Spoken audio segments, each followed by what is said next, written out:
नमस्ते छात्रों, online class में आप सभी का स्वागत है। आज हम बेसिक इंग्लिश ग्रामर का पार्ट 3 देखेंगे। पिछले 2 पार्ट में हमने अल्फ़ाबेट, लेटर्स, वर्ड्स, सेंटेंस और उनके भाग पढ़े थे। इस भाग में हम पार्ट्स ऑफ स्पीच, शब्द के भेद कितने होते हैं ये पढ़ेंगे। तो मुख्यतः इसको 8 भागों में बांटा गया है। पार्ट्स ऑफ स्पीच, शब्द भेद जो है इसे मुख्यतः 8 भागों में बांटा गया है। नंबर 1 नाउन, जिसे संज्ञा कहा जाता है। प्रोनाउन, सर्वनाम। एडजेक्टिव यानी विशेषण। वर्ब, क्रिया। एडवर्ब, क्रिया विशेषण। प्रीपोजिशंस, संबंध सूचक अव्यय। कंजक्शन, समुच्चय बोधक अव्यय। इंटरजेक्शन, विस्मयादि बोधक अव्यय। इन सब को हम एक एक पार्ट में एक एक अलग अलग पूरा वर्णन करके पढ़ेंगे। अब इस पार्ट में हम नाउन यानी संज्ञा के बारे में पढ़ेंगे। संज्ञा क्या होती है? The name of the person, place और thing is noun. The name of यानी नाम, द पर्सन यानी किसी व्यक्ति का, प्लेस यानी किसी स्थान का और थिंग यानी किसी वस्तु का। किसी व्यक्ति, वस्तु अथवा स्थान के नाम को संज्ञा कहते हैं। हिंदी में इसकी परिभाषा, नाउन की परिभाषा होती है, किसी व्यक्ति, वस्तु अथवा स्थान के नाम को संज्ञा कहा जाता है। काइंड्स ऑफ नाउन, संज्ञा के प्रकार। संज्ञा कितने प्रकार की होती है? तो पहला संज्ञा का जो प्रकार है प्रॉपर नाउन, जो व्यक्तिवाचक संज्ञा कहते हैं। कॉमन नाउन, जातिवाचक संज्ञा। कॉमन नाउन भी 2 प्रकार की होती है, कलेक्टिव नाउन, समूहवाचक संज्ञा और एब्स्ट्रैक्ट नाउन, भाववाचक संज्ञा। सबसे पहले प्रॉपर नाउन। प्रॉपर नाउन क्या होती है? किसी व्यक्ति, वस्तु या स्थान के विशिष्ट नाम को व्यक्तिवाचक संज्ञा कहते हैं, प्रॉपर नाउन कहा जाता है। जिसमें किसी व्यक्ति का या किसी स्थान का या किसी वस्तु का विशिष्ट नाम दिया गया हो, उसे व्यक्तिवाचक संज्ञा कहते हैं। अंग्रेजी में व्यक्तिवाचक संज्ञा का पहला अक्षर बड़ा यानी कैपिटल लेटर होता है। यह प्रायः एक वचन के रूप में प्रयुक्त होता है। अंग्रेजी में प्रायः प्रॉपर नाउन या व्यक्तिवाचक संज्ञा जो हो वह एक वचन में प्रयोग की जाती है। इसके उदाहरण कई प्रकार के हैं, जैसे दिन व महीनों के नाम। कौन कौन से? जितने भी महीने होते हैं और जितने भी दिन होते हैं वे सभी व्यक्तिवाचक संज्ञा में आते हैं। अप्रैल, जुलाई, ट्यूसडे और मंडे आदि। इसके अलावा कंपनियों के नाम, जो बड़ी बड़ी कंपनियां होती हैं वह भी व्यक्तिवाचक संज्ञा में आते हैं, जैसे माइक्रोसॉफ्ट, गेल इत्यादि। किसी व्यक्ति अथवा स्थान का नाम, जैसे राम, महेश, रतलाम या इंदौर इत्यादि। और इसके अलावा पुस्तकों, समाचार पत्रों व खेलों के नाम जो होते हैं वह भी व्यक्तिवाचक संज्ञा या प्रॉपर नाउन संज्ञा के अंतर्गत आते हैं, जैसे दैनिक भास्कर, द हिंदू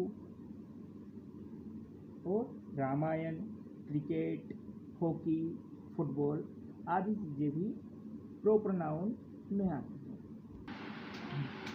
अब आता है कॉमन नाउन। कॉमन नाउन क्या होता है? जिस संज्ञा में व्यक्ति या स्थान का नाम न होकर, कोई विशेष नाम न लिया जाए, न होकर उसकी जाति का बोध हो, उसे जातिवाचक संज्ञा कहते हैं। अब हम प्रॉपर नाउन और कॉमन नाउन को अलग अलग रख के समझेंगे कि प्रॉपर नाउन क्या होता है और कॉमन नाउन क्या होता है, दोनों में अंतर क्या होता है। जैसे बॉय, बॉय एक कॉमन नाउन है। लड़का, लड़का कोई भी हो सकता है, ये एक जाति है। और प्रॉपर नाउन श्याम, लड़कों में किसी लड़के का नाम श्याम है, तो श्याम जो है ये एक व्यक्तिवाचक संज्ञा है, किसी विशेष व्यक्ति को दर्शा रही है। लेकिन बॉय, लड़के तो सभी हैं, तो ये कॉमन नाउन हो गया। गर्ल यानी सीता, किसी लड़की में विशेष लड़की का नाम सीता, तो ये प्रॉपर नाउन हो गया। और गर्ल, गर्ल में सभी लड़कियां आ गई, सभी जाति लड़कियां आ गई तो ये जातिवाचक संज्ञा कॉमन नाउन हो गई। जैसे सिटी, किसी शहर का नाम, जयपुर, रतलाम, इंदौर, मंदसौर, ये सभी विशिष्ट नाम जो आते हैं ये प्रॉपर नाउन में आते हैं। और सिटी, शहर, इसमें सभी शहर आ गए तो ये कॉमन नाउन होता है। अब कॉमन नाउन के प्रकार, कॉमन नाउन भी दो प्रकार की होती है। कौन कौन सी? Collective noun. कलेक्टिव नाउन क्या होती है? किसी व्यक्ति या वस्तुओं के समूह को समूहवाचक संज्ञा या कलेक्टिव नाउन कहा जाता है, जिसे पढ़कर या देखकर या सुनकर हमें समूह का आभास हो, बोध होता है, उसे समूहवाचक संज्ञा या कलेक्टिव नाउन कहते हैं। जैसे सैनिकों का एक झुंड या समूह, a collection of soldier, a collection of soldiers, जिसे आर्मी कहा जाता है एक शब्द में। या चाबियों का गुच्छा, a bunch of keys, bunch यानी गुच्छा, बंच ऑफ कीज, चाबियों का गुच्छा। या पशुओं का समूह, a group of animals. In sentences, इन वाक्यों को पढ़ के हमें समूह का बोध हो रहा है। जैसे बंच ऑफ कीज, बंच यानी गुच्छा, कि एक चाबी नहीं, बात नहीं हो रही, पूरे गुच्छे की बात हो रही। पशुओं का समूह, अ ग्रुप, ग्रुप यानी समूह। तो समूहवाचक संज्ञा में हम उस समूह का बोध होता है कलेक्टिव नाउन में। कॉमन नाउन का अगला भाग है एब्स्ट्रैक्ट नाउन, जिसे भाववाचक संज्ञा, जिसे पढ़कर सुनकर भाव की अभिव्यक्ति होती है। तो इस संज्ञा में क्या होता है? इस संज्ञा के अंतर्गत किसी व्यक्ति या वस्तु के गुण, दोष, स्थिति, अवस्था आदि का ज्ञान होता है, आदि का बोध होता है। किसी व्यक्ति या वस्तु में क्या गुण है, क्या दोष है, उसकी क्या क्वालिटीज़ हैं, उसके बारे में जानकारी मिलती है। जैसे ऑनेस्टी यानी ईमानदारी, डार्कनेस अंधेरा, लाफ्टर यानी हंसी, चाइल्डहुड बचपन, स्लीप यानी सोना। ईमानदारी जैसे एक क्वालिटी हो गई, गुणवत्ता हो गई। डार्कनेस ये स्थिति बता रहा है, अवस्था दर्शा रहा है कि स्थिति कैसी है, अंधेरा है। लाफ्टर हंसी, ये एक भावना हो गई अंदर की। चाइल्डहुड ये अवस्था को प्रदर्शित करता है, बचपन, जवानी, बुढ़ापा, तो ये इस प्रकार की चीज़ें अवस्था को प्रदर्शित करती है। स्लीप यानी सोना, या दशा को दर्शा रहा है, किस स्थिति में है अभी आप। तो एब्स्ट्रैक्ट नाउन के अंतर्गत भावों की अभिव्यक्ति होती है, भाववाचक संज्ञा कहलाता है। संज्ञा को अन्य दो भागों में विभाजित किया गया है, बांटा गया है, जिसे काउंटेबल नाउन, गणनीय संज्ञा, गणनीय काउंटेबल। तो इसमें वे संज्ञाएं जिन्हें गिना या काउंट किया जा सके, वे संज्ञाएं जिन्हें हम गिन सकते हैं, काउंटेबल नाउन कहलाती है। जैसे 3 rooms, 2 tables, 5 tables, 2 girls, 8 boys, जिसमें संख्याएं आ जाती है जिन्हें गिना जा सके, वे काउंटेबल नाउन कहलाती है। अगला अनकाउंटेबल नाउन, अगणनीय संज्ञा। तो वे संज्ञाएं जो गिनी नहीं जा सकती है, जिन्हें काउंट नहीं किया जा सकता, अगणनीय अनकाउंटेबल नाउन कहलाती है।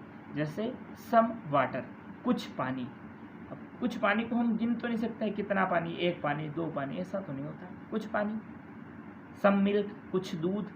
या सम शुगर, कुछ चीनी, कुछ शक्कर। इन्हें हम गिन नहीं सकते हैं, इन्हें सिर्फ मापा या तोला जा सकता है। अब मोस्ट इम्पोर्टेंट पॉइंट एक और आ रहा है इस अनकाउंटेबल नाउन का। अनकाउंटेबल नाउन के अंतर्गत संज्ञा का एक अन्य प्रकार और आता है। अनकाउंटेबल नाउन के अंतर्गत एक और भाग आ जाता है संज्ञा का। अनकाउंटेबल नाउन के अंतर्गत संज्ञा का, नाउन का एक और टाइप आ जाता है, एक और प्रकार आ जाता है, जिसे मटेरियल नाउन यानी द्रव्यवाचक संज्ञा, पदार्थ की जो संज्ञा होती है, पदार्थों की कौन सी संज्ञा होती है, मटेरियल नाउन, जिसे द्रव्यवाचक संज्ञा या मटेरियल नाउन कहते हैं। ये अनकाउंटेबल नाउन के अंतर्गत आती है। क्यों? क्योंकि इसे मापा या तोला जाता है, गिना नहीं जाता, तो ये मटेरियल नाउन के अंतर्गत आती है। एक और पार्ट होता है द्रव्यवाचक संज्ञा। जैसे इसके उदाहरण कौन कौन से? वाटर पानी, मिल्क दूध, गोल्ड सोना, सिल्वर चांदी, वुड लकड़ी, ऑयल तेल, व्हीट यानी गेहूँ। इस प्रकार के जो पदार्थ होते हैं, जो द्रव्य होते हैं, वो मटेरियल नाउन के अंतर्गत आते हैं। आप लोगों को मैंने इसकी PDF भी प्रोवाइड करवाई है, अगर उसमें आप लोगों को कुछ कमी लगती है तो इस वीडियो को देखें और नोट करें।